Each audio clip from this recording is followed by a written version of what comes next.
Audio Jungle.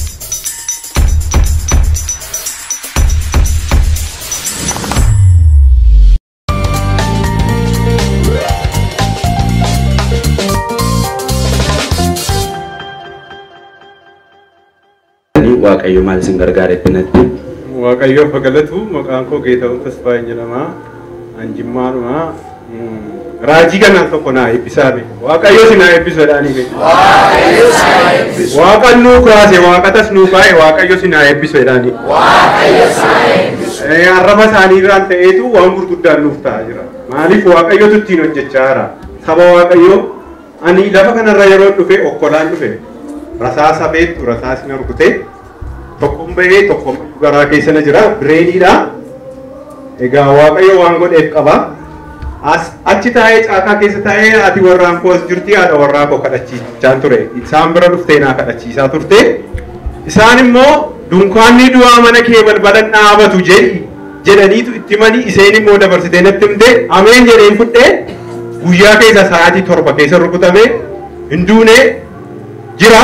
Hospitaalaan dhufee galee achi immoo lafuma kanarratti Waaqayyo natti dubbate karuma isaanii ergaan naa darbe. Ji'a ja'affaa gaafa roobiiti asin dhufe gaafa dhufu ka'aa jedhan gaafa ka'aa jedhanii Waaqayyo bakka sitti jijjiireera jedhan zim jedheen ijaajjan isa boo maal si dhibee bakka sitti jijjiireera Waaqayyo jedhan ameen jedheeni calchitti dhabattuuf abdii kutattee waan jirtuuf iddoo nan argadhattee yaannani karaa isaanii Waaqayyo natti dubbate isa booddee roobii as dhufe jimaata bilbilanii mana si waamu jedhan karaa kan bilbilanii na waamu jedheen ajaa'ibsiifachaa jiran sa'aatii 2 walakkaa nan ciisaa sireerra ciimna dhuguma bilbilanii na waaman dabii kottolan maanni anoo kusulanyaa na maalin godhaa isa booddee Waaqayyo gaawwan yaade qaba kottu dabiitii naa jedhan waajjiratti amma tikeetii kutattee Adaamaa galtaa jedhe maanni maaltu dhufee waajjiran dhaqe durgoo na hojjetanii nu nama sadii taanee isa booddee dafaatii tikeetii Finfinnee kutadhaa jedhan. Ishennee tikeetii kutachuu dhabne sadii taanee. Guwaadanyaan koo akkasuma fuuldura reebee ani immoo isa dudduuba jira. Tikeetiin citee isarra ga'ee tikeetiin dhume. Ammoo nutti dawwalanii Adaamaan hin hafe sanqalleedhaan nuun jedhan.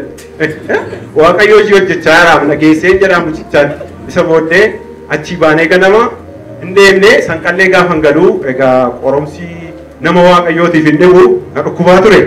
Marfee kudhan waraananii qorrumarraan kan ka'e na dhukkubde wantattiin achuma taa'een bilbilee haadha manaa kootiin raajii lammii bira dhaqiiti naa kadhachiisii na dhukkubaa sanbata mana jalan ciisaa amma isaan maal jette seen bishaan Haayilaandii guutiitii siin jedhan raajiinii irratti kadhatameera waan ta'eef bishaan sana fuudhii dhugii isa booddee ijoolleedhaan boombaa waraabaa naa fidaan jedhee irratti kadhadhe kadhataniiru raajii lammiitu irratti kadhate Waaqayyo godhee gixxum godhee dhuge sa'aatii sanaa ga'ee nan deemeen gibbii keessa dhukkubi sun narraa badee jechuudha. Harka walitti buusaa galata Yesuus.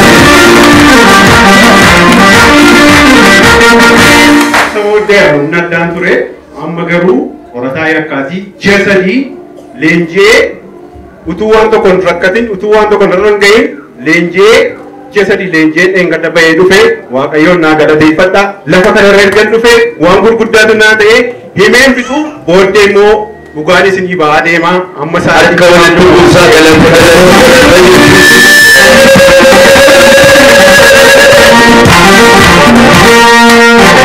Waaqayyo isin eebbisu karaa hundumaan jireenyi keessan eebbifamu waan taaraan isiniif haa ta'u eebbifamaa.